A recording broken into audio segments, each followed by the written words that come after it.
Eu sou jornalista e eu tenho um extremo orgulho e prazer da minha profissão.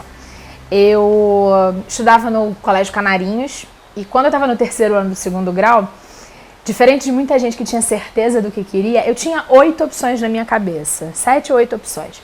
E isso ficava latejando até eu tinha 18 anos e aí eu fiz um teste vocacional. E no teste vocacional saiu comunicação social, publicidade. E aí eu falei, tá bom, eu não tinha certeza, ingressei no curso de comunicação social e logo para o segundo período eu já troquei para jornalismo. Eu entendi que o jornalismo é a profissão que você sabe de tudo, você não sabe de nada, e eu acho que a comunicação e o jornalismo é uma possível mola propulsora para grandes transformações. É um bom jornalista que leva conteúdo de qualidade em todas as áreas. Na economia, no entretenimento, na saúde. É o jornalista, é esse profissional que se dedica a fazer com que a linguagem específica se torne uma linguagem para que todos consigam entender. Eu acho que o nosso papel enquanto profissional de comunicação é fazer essa transição. Então, quando ninguém consegue entender o que é uma doença, a gente consegue passar por um filtro que é o comunicador de alta qualidade. E aí chega lá um conteúdo que a criança, o adolescente, o jovem, o adulto, a senhorinha consegue entender.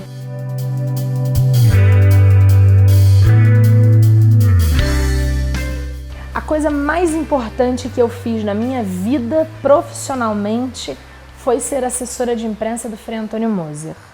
Nada, nunca vai ser mais importante profissionalmente do que ter tido a honra de trabalhar com o Frei Antônio Moser por quase 15 anos. Eu tenho a imensa alegria de ter tido uma intimidade profissional tão grande com o Frei Moser, de dizer para ele assim, vou te furar com alfinete, porque seu ego tá inflado. Tu é Frei, neguinho. E aí ele ria, porque ele adorava a mídia, né? Ele adorava o status, ele gostava daquilo. E era altamente incongruente, porque ele era franciscano. O franciscano tem um nó da humildade, né? De um hábito que ele usou pouquíssimo, o hábito, a roupa marrom, ele só usou no final da vida, né? Quando ele foi para o sínodo, ele voltou e usou algumas vezes em alguns eventos. Mas era fantástico lidar com o Frei Antônio Moser. Eu aprendi mais do que em qualquer outra formação educacional, eu aprendi mais do que em qualquer outra formação acadêmica. Eu estudei bioética por causa dele, porque ele lançou o livro Biotecnologia e Bioética e eu não conseguia entender o que eu tinha que divulgar. Então eu fiz uma especialização, não lato sensu, mas uma especialização de mais de um ano estudando o que era bioética para poder entender a percepção desse tema, para poder divulgar de uma forma plena. E assumo que teve uma vez que ele estava num evento da igreja e ele ficaria 3 ou 4 dias no recluso com os padres da Mitra, e a Folha de São Paulo pediu umas respostas, assim, para o mesmo dia, para uma matéria muito importante, e ele era um dos grandes entrevistados. E eu não conseguia falar com ele, ele não tinha acesso a e-mail, e eu respondi tudo e mandei, como se fosse ele. E quando ele saiu, ele leu na Folha de São Paulo, e eu nunca vou esquecer da cara dele. Ele falou, nossa, eu respondi isso aqui? Falei, sim, por quê? Aí ele, não, é isso aqui, eu não falaria desse jeito. Eu falei, ah, fui eu. E aí é o grau da intimidade e do trabalho coletivo, né? Do trabalhar com o outro, de saber mais ou menos o que o outro pensa.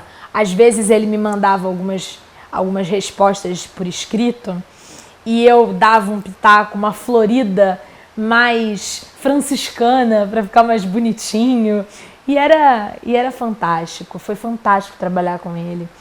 Uma lástima ele ter sido assassinado por conta da violência nas nossas estradas, por conta da falta de segurança que a gente tem no estado do Rio de Janeiro, no Brasil.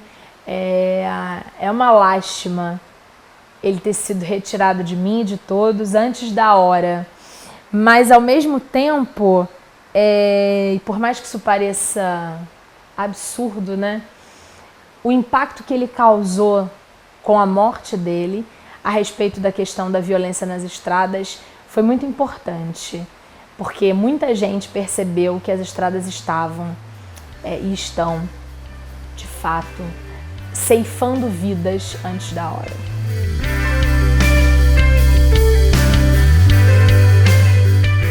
Existe uma coisa que é a família extensa e existe uma coisa que é família.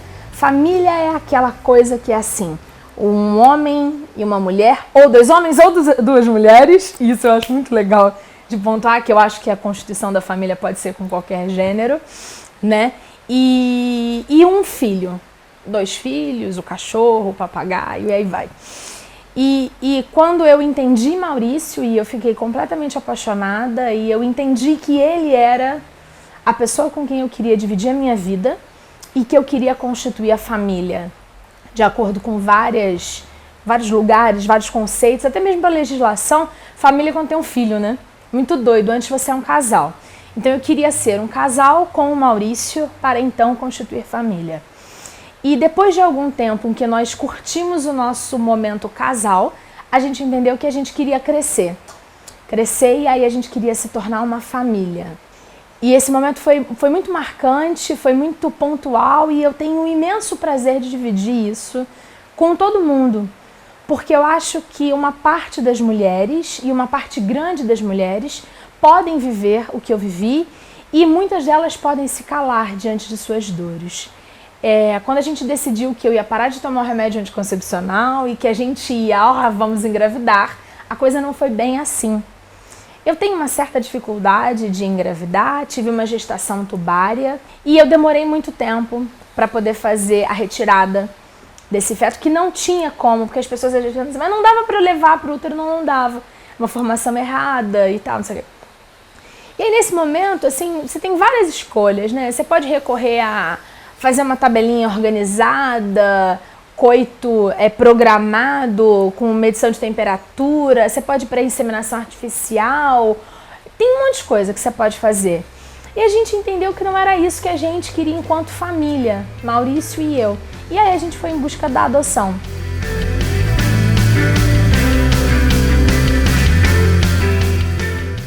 O processo de adoção na minha vida e na vida da minha família foi um processo de escolha. A gente entendeu que assim era a melhor forma e a gente foi em busca disso para nossa constituição familiar. Maurício e eu primeiro fizemos o processo básico, que é o processo de habilitação. E aí no processo de habilitação, que é feito na vara da infância, a gente criou o nosso perfil. E no nosso perfil estava lá, crianças de qualquer lugar do Brasil, até 3 anos e 11 meses, menino ou menina, branco, pardo, índio, asiático. Então, assim, era um espectro grande, mas com a faixa etária pequena. E aí a gente entrou no cadastro de adoção em abril de 2015. Quando foi? E a gente só foi habilitado em fevereiro de 2016. Porque o nosso processo demorou na justiça, né? A andar, fazer o curso e tal. E aí quando a gente foi habilitado, logo em seguida foi quando o Frei Antônio Moser foi assassinado. E o Frei Antônio Moser era para mim uma figura paterna. Eu tive o prazer de trabalhar com ele enquanto assessora de comunicação por quase 15 anos. E aí quando o Frei Moser morreu, aquilo foi um impacto muito grande para mim. E eu falei com o Maurício, eu preciso de um ano sabático para ser triste, para ficar triste, para viver o meu luto. Porque quando eu perdi o meu filho, eu não vivi o meu luto. Né? Quando eu tive a minha gestação tubária encerrada, eu tentei levar de boa na lagoa. E eu sofri muito depois, porque eu engordei quase 50 quilos. Eu levei toda a minha tristeza para o prato de comida, porque a gente sofre de alguma forma. Se você não vive o seu luto, se você não em minha opinião, né? Se você não vive o seu luto, se você não chora o que tem que chorar, se você não sofre o que tem que chorar, e depois você também fica grata por ter vivido aquele momento, você fica presa numa fase. E eu fiquei presa na fase de ter perdido meu filho, porque eu fui rápida demais. E quando o Frei Moser morreu, eu decidi que eu ia viver o meu luto, e que eu não estava pronta para uma grande felicidade, para meu filho chegar. E aí a gente ficou 1 ano sem mexer no perfil, sem falar muito sobre isso e tal. E quando deu um ano, falei, ótimo, agora eu quero ser mãe, eu quero encontrar o meu filho, eu estou pronta para isso. E eu tava ali de 32 para 33 anos, uma coisa assim.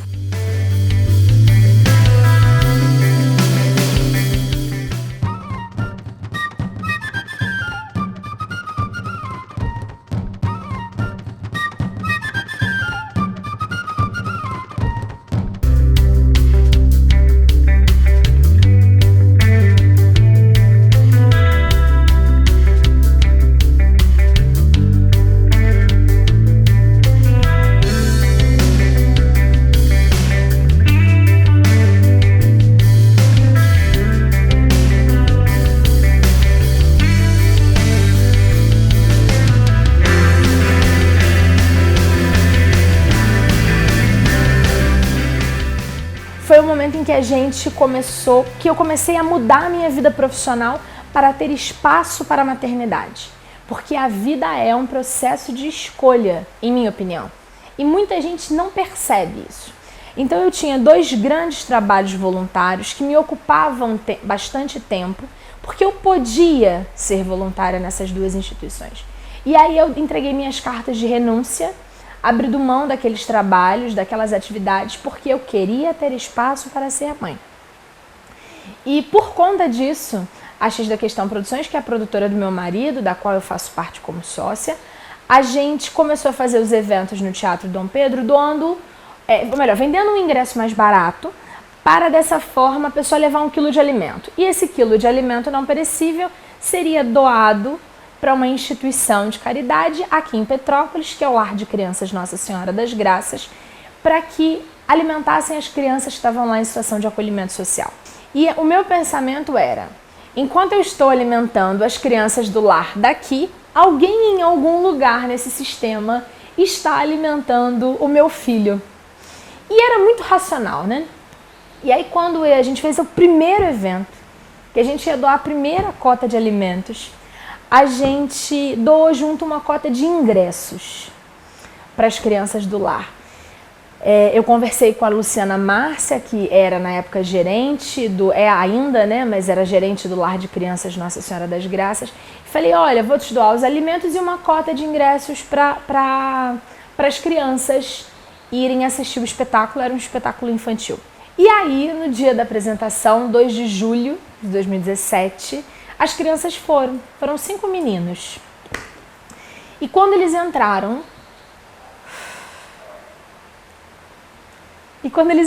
entrou o João. E quando eu olhei o João, eu tive certeza que ele era o meu filho, que ele era meu e que, enfim, eu tinha encontrado meu filho. Eu me lembro de questões de ordem biológica que eu senti. A minha mão formigou, a minha perna tremeu, meu coração disparou. E eu olhei para aquele menino grande, moreno, com traços de índio e falei, ele é meu. E aí ele falou oi e entrou. Logo em seguida, meu marido, Maurício, chegou perto de mim e falou assim, você viu os meninos do lar? Eu falei, vi e encontrei nosso filho. E Maurício falou assim, ai, o baixinho, gordinho, branquinho. Aí eu falei, não, o moreno grande. Maurício ainda ficou um tanto assustado, afinal de contas o nosso perfil era de 3 anos e 11 meses, né? Não era 12 anos, mas eu tinha certeza.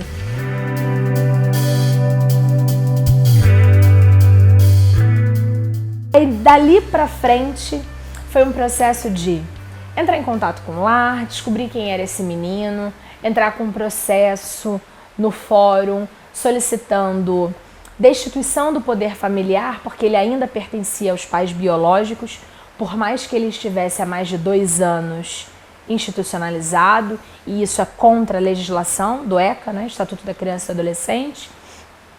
Ele foi destituído do poder familiar para fins de adoção com alteração de nome. E a gente entrou com todo o processo. Eu agradeço, eu tenho a minha eterna gratidão a todas as pessoas que nos apoiaram para esse processo. E aí o João Pedro chegou nas nossas vidas no dia 23 de dezembro de 2017. E aí eu me entendi como tendo uma família, em que hoje nós aqui em casa somos 4, né? Maurício, meu marido, João Pedro, meu filho, Bartolomeu, meu cachorro e eu.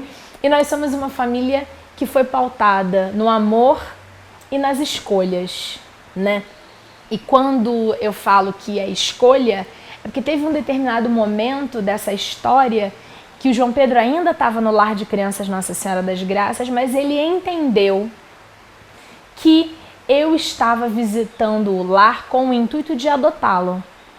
E por mais que isso seja inadequado juridicamente, ele me perguntou se era verdade que eu queria adotá-lo. E aí eu questionei para ele se ele ia querer ser adotado. Que aqui na nossa casa não ia ser legal todos os dias, que eu era muito chata, que eu era extremamente organizada, que tinha que cumprir os horários, que ele ia ter que estudar muito. E se ele estava pronto para ser o filho da Carla Coelho. Porque se ele aceitasse ser o filho da Carla Coelho, uma das coisas que vinham junto nesse pacote de coisas é que eu ia contar para todo mundo, que eu ia falar, ele ia se tornar uma pseudo-pessoa pública dentro desse contexto Petrópolis, que a gente ia falar que a adoção tardia valia a pena e tal, não sei o quê. E ele também nos escolheu, Maurício e eu, e ele falou que queria ser adotado, ele queria ser nosso filho. E hoje, de vez em quando a gente tem uma discussão, uma briga, um bico, eu sempre falo, você também quis. E ele fala, é verdade, tenho que me virar, né? Eu também escolhi esse negócio. E é muito legal, porque aí todos nós entendemos que o amor, ele nasce, ele cresce, ele surge. O amor é uma coisa que vem. A gente, em via de regra, não controla o amor, mas a gente controla o que fazer com o amor.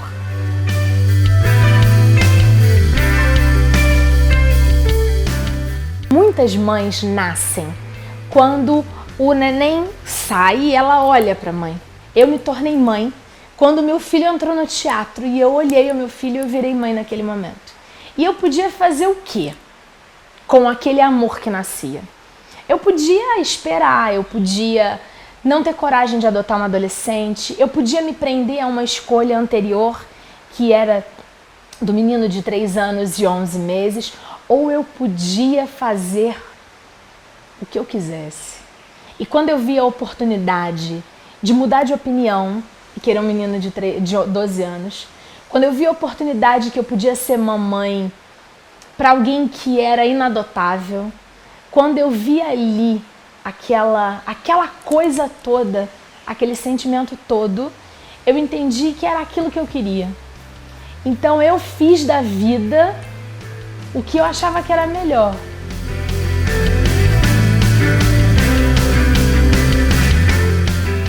A maternidade, ela nos muda de verdade. E acho que a principal coisa foi perceber que nada é por acaso. Toda palavra falada pode estar arquivada. Todo reflexo, toda atitude. E que uma mãe passa a ser exemplo 24 horas.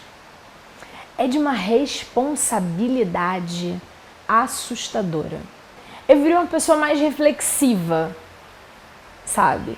E em via de regra, eu tento ser mais cuidadosa, porque tem alguém de verdade me olhando o tempo todo. No caso de uma adoção tardia, a gente está falando de alguém que viveu muita coisa antes de chegar nessa nova família.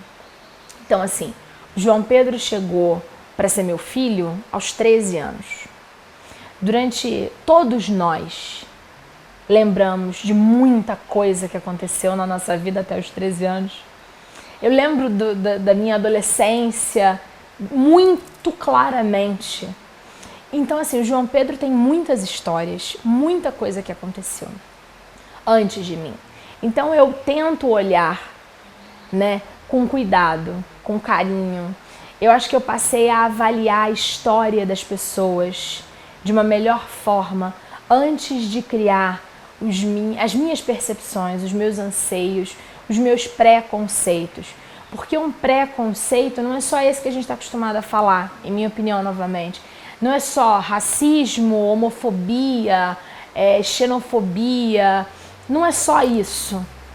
É muito mais do que isso. São aquelas pequenas coisas que a gente já tem conceitos antecipados.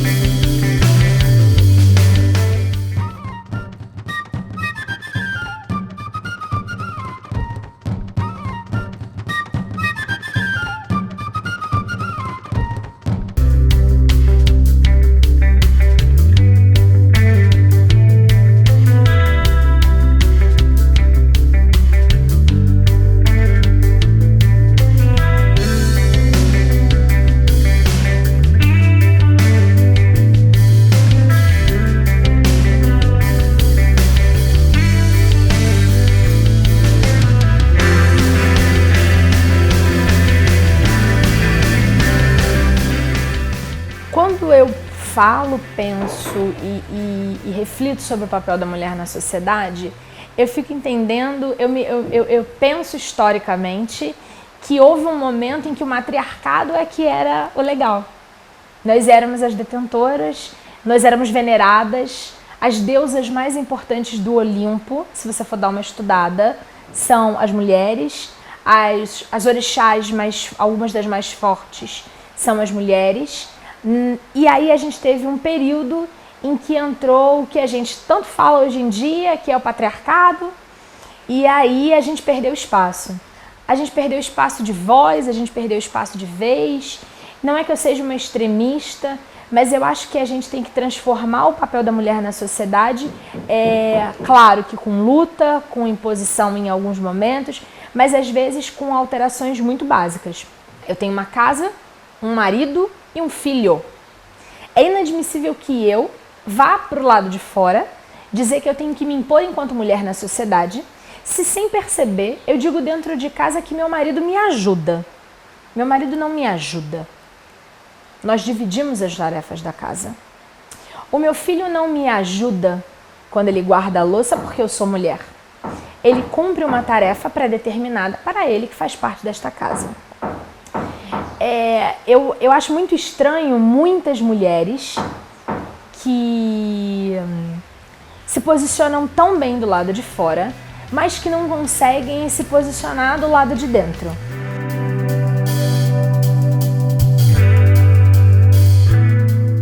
Quando eu penso na questão da mulher, não adianta ela solucionar todas as questões externas, né?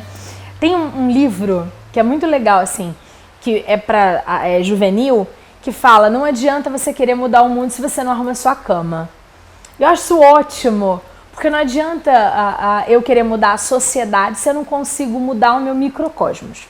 Então, na minha casa, nós temos atividades divididas. Eu nunca uso a palavra você me ajuda, né? É claro que eu falo pro meu filho assim, filho, por gentileza, você pode guardar a louça, que é a sua tarefa doméstica?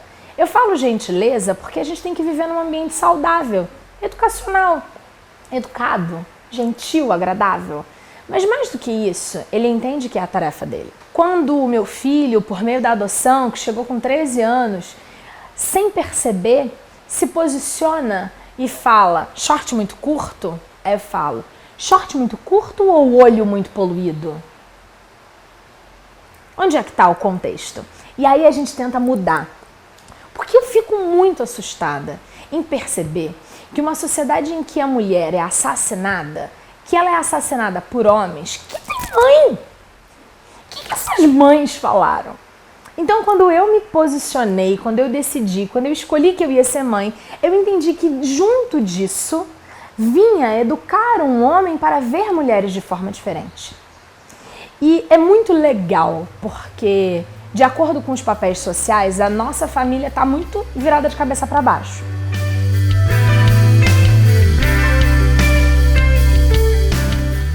Eu sou a pessoa que cuida das finanças familiares e empresariais e meu marido é a pessoa que cozinha.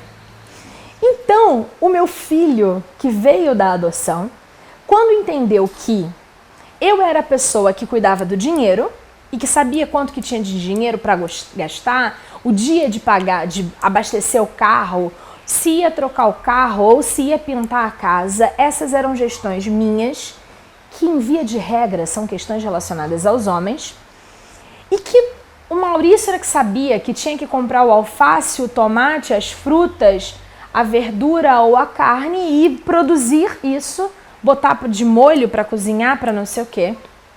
O João Pedro percebeu que esses papéis, formatados pela sociedade, poderiam ser invertidos. Ou mais do que isso, os papéis eles existem. Existe a pessoa que cuida da comida dentro de uma casa. Mas esse papel não tem relação com o gênero deste ser humano que cuida da comida.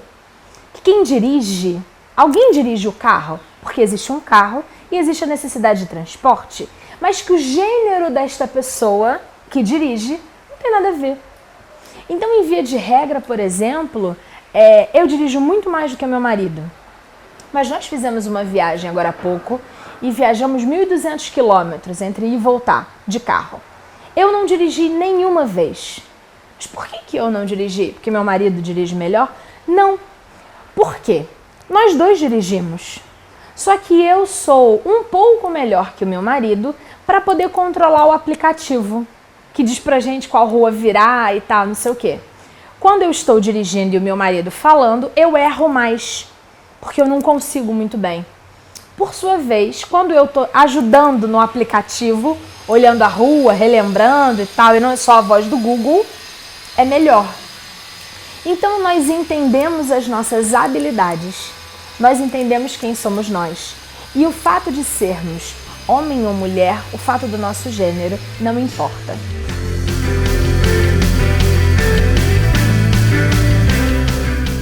Profissionalmente, a gente tem o Sarau Imperial e eu tenho lá 11 atrizes. E elas já sabem, se for um assunto da ordem da criatividade, do cuidado, do micro, se for a coroa que caiu uma pedrinha, o brinco que quebrou um pedacinho, vou falar com o Maurício. Porque o Maurício é mais sensível, é mais cuidadoso, é mais gentil. Agora, se for um problema administrativo, se a luz do camarim queimou e se tem que mandar um ofício para o Museu Imperial, ou se precisa pedir uma limpeza no camarim e tem a ver com o planejamento, quem são as pessoas que vão fazer as apresentações, aí elas vão falar com a Carla. E se a gente fosse pensar nos papéis, seria o contrário. Eu ia cuidar do brinco e ele cuidaria da planilha. Não é assim. Então eu acho que a mulher na sociedade, ela deveria tentar começar de dentro para fora. Esse é o primeiro passo. A segunda questão é uma questão de quem nós somos na sociedade e o quanto nós nos impomos. É necessário, em minha opinião, que a gente se imponha de fato e de verdade. Mas não porque somos mulheres, mas porque somos. E aí as pessoas vão perceber que somos mulheres.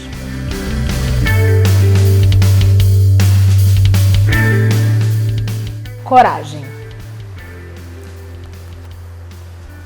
Coragem. Por que coragem?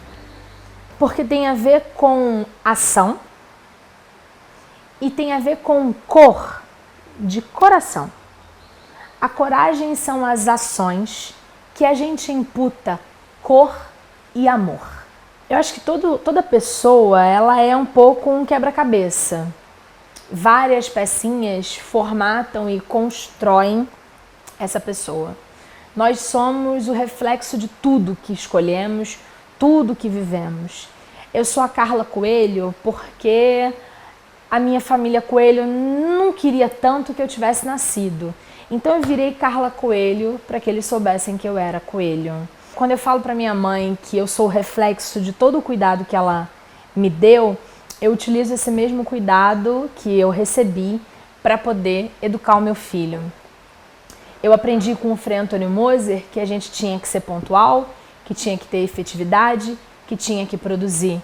E quando eu tenho uma discussão com meu marido na empresa, porque ele é o criativo, é porque eu quero que a criatividade dele tenha um processo de produção, que a gente consiga produzir mais e com um padrão de qualidade. Eu acho de verdade que nós somos o reflexo de tudo que vivemos e das escolhas que fazemos. Porque essa constituição de quem nós somos também, se a gente escolher lembrar só do que foi ruim, a gente pode se formar num formato nem tão bom assim. Mas se a gente pegar o melhor do que a gente vive e decidir que isso vai ser quem nós somos, a gente tem essa capacidade. E tem uma coisa que eu aprendi há pouco tempo, que é assim, nós precisamos aprender a ser gratos. Tá comprovado cientificamente que quando nós somos gratos, nosso cérebro funciona melhor. Então, eu venho tentando observar a vida com mais gratidão pela minha existência, pela minha vida, pela Carla que eu me constituí até hoje com 36 anos e pela Carla que eu quero ser até o último dia da minha vida. Eu sou grata, por incrível que pareça, por mais louco que seja, eu consigo dizer que eu sou grata por não ter conseguido gerar. Porque se eu tivesse gerado aquele filho que eu engravidei, eu não seria mãe de João Pedro. E quem seria mãe de João Pedro? Talvez ele ainda estivesse no lar de crianças Nossa Senhora das Graças ou na casa da acolhida. Então, às vezes, quando uma coisa é muito ruim, a gente pode olhar para ela com a tristeza que ela merece naquele momento, com a dor que ela nos imputa, mas também com um pouco de gratidão. Porque cada porta fechada, cada porteira fechada, como diria meu avô, cada porteira fechada na nossa vida, às vezes nos abre a oportunidade de uma outra estrada. E que a gente não sabe. Porque nem todas as nossas escolhas, nem todas as nossas certezas são de fato o melhor caminho. Quando eu tive certeza que eu queria ser mãe, eu tinha certeza que eu queria gerar. Mas eu jamais teria um filho tão fantástico como é o João Pedro, se eu tivesse gerado. Quando eu tinha certeza que eu queria a medicina, talvez eu jamais pudesse ter, ao longo desses 18 anos de profissão, me tornado a pessoa que fala da forma que eu falo e dessa forma levar para a pessoa que está me ouvindo agora uma luz, que pode ser a luz de que a adoção tardia pode ser a constituição da família de muita gente e que as pessoas podem ser felizes através da adoção tardia. Se eu tivesse feito outras escolhas, eu não seria eu. E assim, eu tô feliz sendo eu. De fato.